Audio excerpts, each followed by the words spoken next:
Hello, everyone, and welcome to this episode of the Driving Digital Stand Up. And I am super excited here to have in my interview series. Joining me is Jonathan Feldman. He's a longtime CIO, currently with the city of Asheville, North Carolina. He's a writer and speaker and really strong on social platforms. Jonathan, thank you for being here with us. Isaac, it's great seeing you, and thanks for having me. Yeah. So, Jonathan, if you've seen the show, I love talking to aspiring transformation leaders. Some of them are CIOs and CDOs already in the seat. A lot of you are aspiring to really do transformation leadership. And you're one of the people that I consider a co-mentor. I learn from you. I know you learn from me. We bounce ideas back and forth. I love your writing. I love it when you echo my writing. You are a digital trailblazer in a very important area, and it's local government. And I would hope you could tell me some of the secrets of how do you bring innovation and transformation in local government? Thanks, Isaac. There's really no secret. It's just, things have to get bad enough that people are willing for you as a leader to do anything up to and including making employees' lives better. Right? Because as it turns out, you as an employee, if you are redlining, there's no way you can innovate. Yeah, yeah. So what are some of the things you've done over the last few years in Asheville that you're proud of around innovation and transformation? Absolutely. Well, along the lines of well-being, when the pandemic hit, one of the first things that my leadership team and I did was embark on a listening tour Mm, because we wanted to hear, it was the before times and then it was the after times. So, of course, the whole world changed. We're still learning. And we wanted to hear from folks, what were they struggling with? What could we help with? I mean, there were some things we couldn't help with, but there were a lot of things that we could help with. Folks were feeling disconnected. hmm I think to some extent that's true of every business.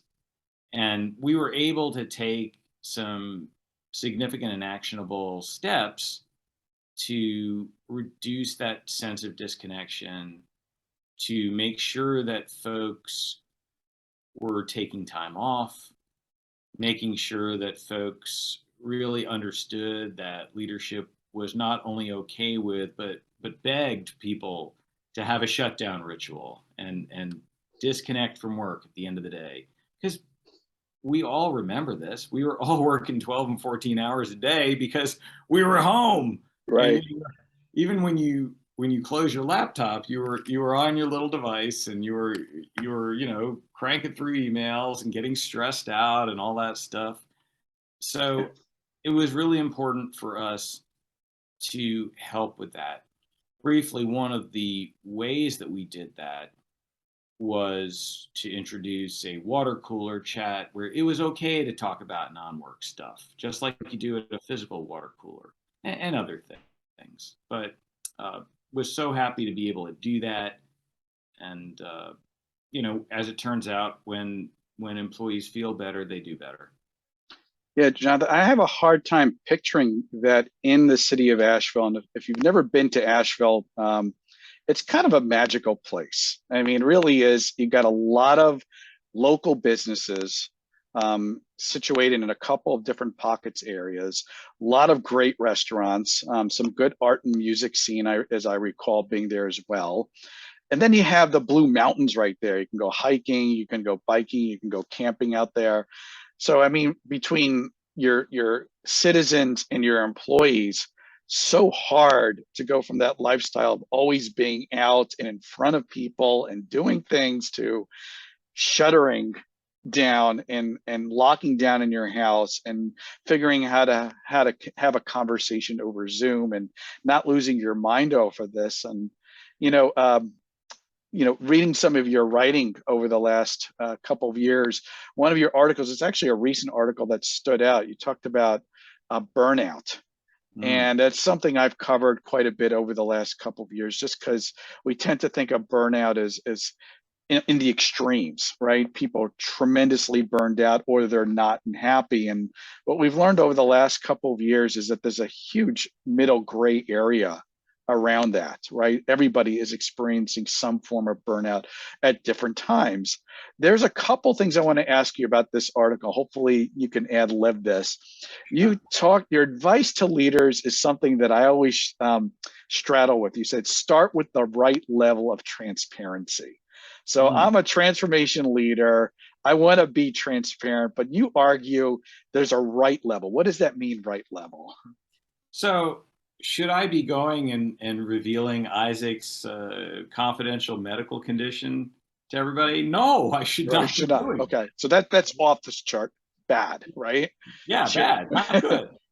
Um, One of the things I think leaders need to think through is what is the communication strategy? What's the transparency strategy? And I would suggest, and one of the things that my leadership team at City of Asheville has as a philosophy around communication is that we communicate first with the people most affected, Hmm. right?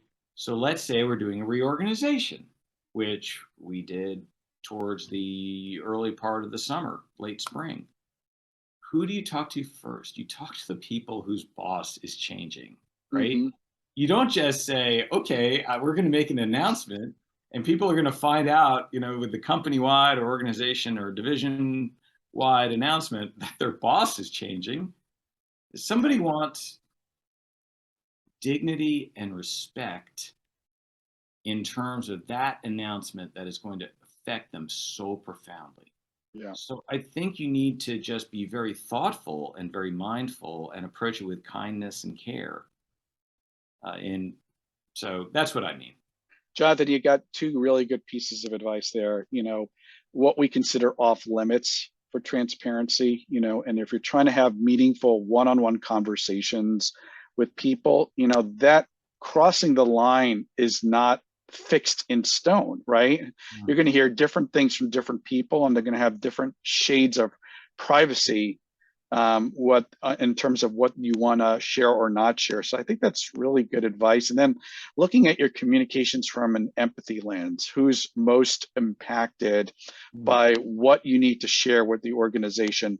Let's make sure we talk to them first, right? Because when they get the email, it's probably not going to be good enough for them, and they're going to go kind of have all that, that agita and that worriness and unknown that really scares people, and that's what burns And not be people able out. to talk to anybody about it because That's they're right. behind the keyboard at home.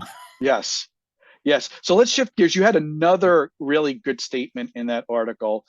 Again, this is an article on the Enterprisers Project. I also write for them. Great site to go really meet people on. But you wrote in that article on burnout, don't try to solve everything, which is a real important theme in my book, straddling that, going from individual contributor where you're expected to roll up the sleeves, solve problems, and share your knowledge, to the other extreme where you're a CIO, you have limited time and quite frankly, limited expertise to solve things today. And so you come out and say, you need to rely on your team, right? Is that what you're really saying there?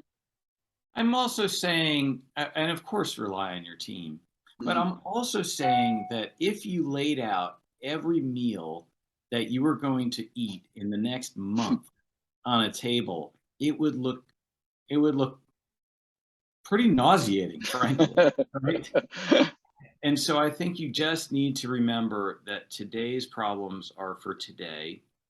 You need to have that mix of strategy and planning for the future, of course. That's lunch or whatever it is.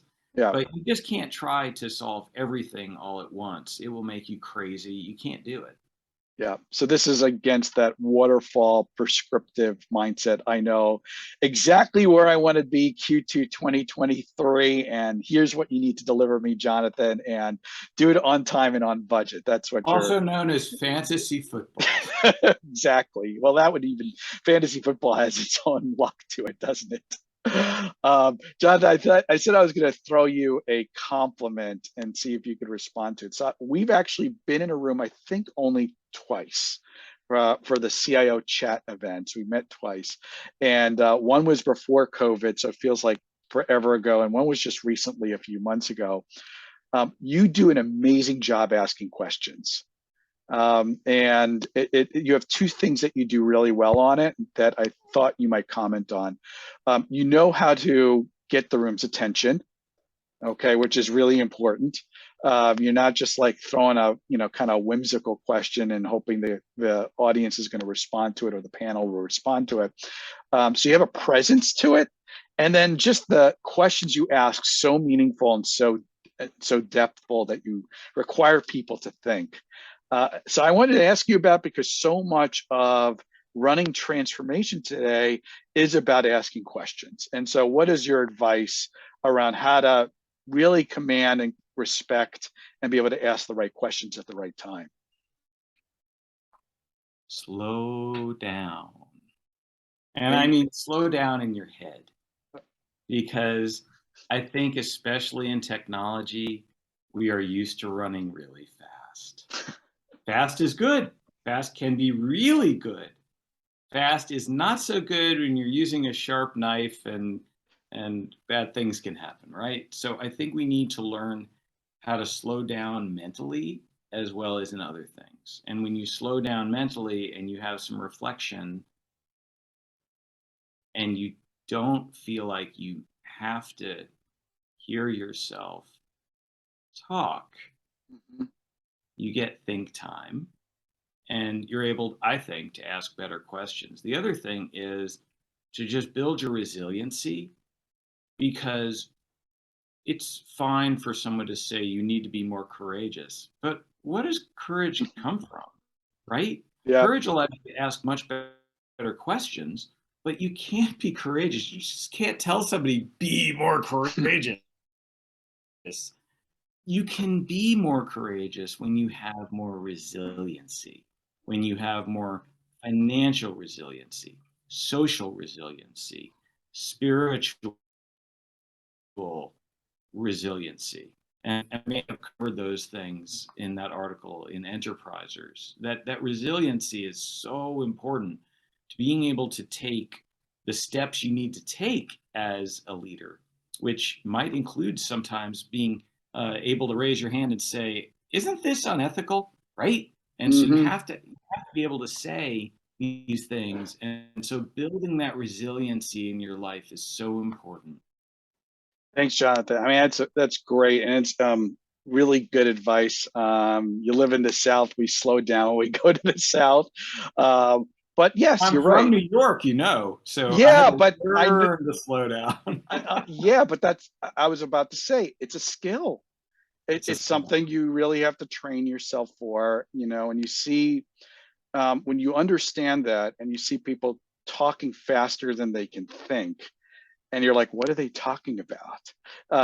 And so when you're trying to ask a poignant question to get an audience to think, and really give the people you're asking a chance to explain themselves, it's really just smart advice to share with people.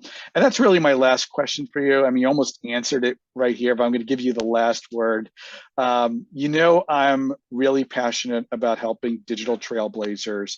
They are people that I call aspiring transformation leaders, really to trying to drive change in their organization. What's one or two quick things you would suggest to them as a way for them to continue to grow their leadership skills?